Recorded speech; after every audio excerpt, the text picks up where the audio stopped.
नवारण मंत्र के विषय में थोड़ा सा चर्चा करेंगे और उसके बाद चर्चा करेंगे कि नवारण मंत्र की साधना कैसे करें, नवारण मंत्र सिद्ध करने के लिए उसकी विधि और नवारण मंत्र की साधना से अपने किसी मनोकामना की पूर्ति अथवा अपने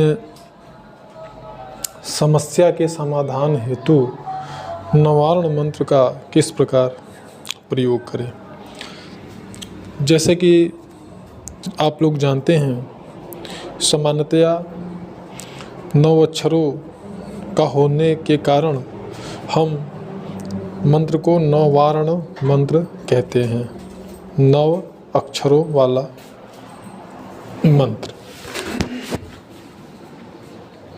लेकिन इस 9 अक्षरों में, 9 वर्णों में ब्रह्मांड की समस्त शक्तियाँ विद्यमान हैं, चाहे वो देवी शक्ति हो और अथवा दैव शक्ति हो, यानी वह शक्ति चाहे स्त्री रूप में हो अथवा वह शक्ति पुरुष रूप में हो, सभी शक्तियों की सामर्थ्य, सभी शक्तियों की शक्ति नवारण मंत्र में उपलब्ध है।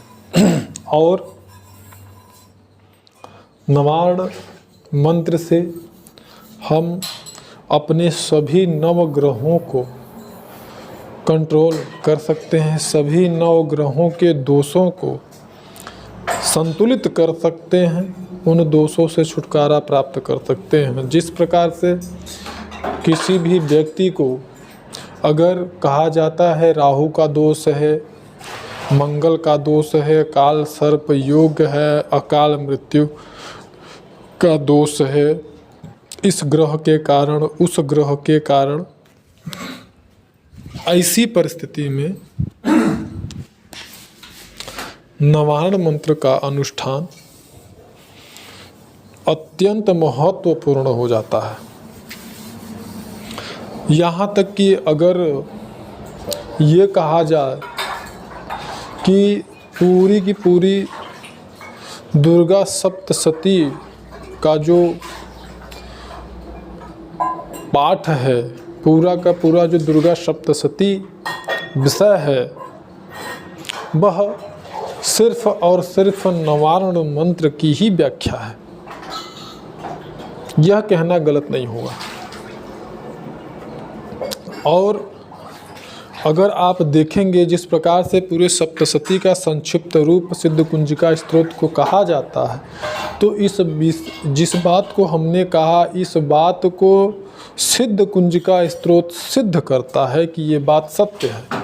क्योंकि जब आप सिद्ध कुंजिका स्तोत्र पढ़ते हैं तो आप अगर गौर करेंगे तो उसमें आप पाएंगे कि पूरी की पूरी सिद्ध कुंजिका स्तोत्र जो है वह नवारण मंत्र की ही व्याख्या करता है, माता के अलग अलग स्वरूपों के अनुसार।